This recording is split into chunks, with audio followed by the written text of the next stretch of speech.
मेरा नाम शहबानो बेगम है और मैं एक नगर की शहजादी थी और मुझे शिकार का बड़ा शौक था।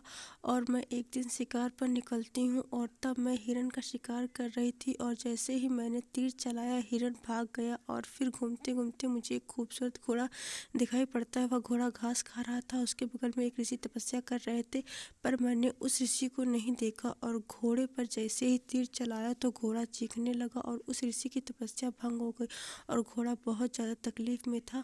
तो मैं डर के मारे कैसे करके उसके पास जाती हूँ और फिर उस ऋषि ने मुझे श्राप दे दिया कि जैसे ही इस घोड़े की मृत्यु होगी उसके तुरंत बाद मैं घोड़ी बन जाऊंगी।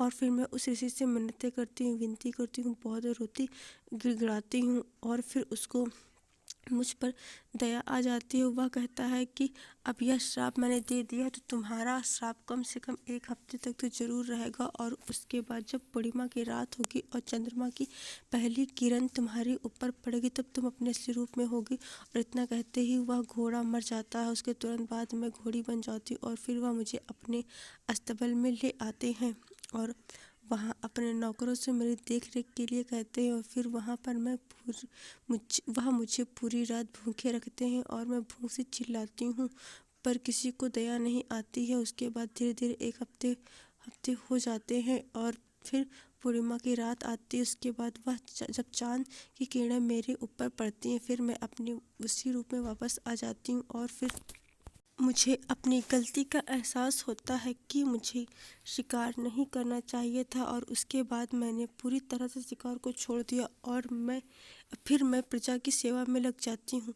आशा करती हूँ कि आप लोग को छोटी सी कहानी जरूर पसंद आई होगी और चैनल पर नया है तो चैनल को प्लीज़ सब्सक्राइब कर दीजिएगा, वीडियो को लाइक कर दीजिएगा और कमेंट सेक्शन में जरूर बताना कि आप लोग को कहानी कैसी लगी। और हम लोग बहुत जल्द मिलेंगे अपने इसी चैनल पर एक नई कहानी के साथ।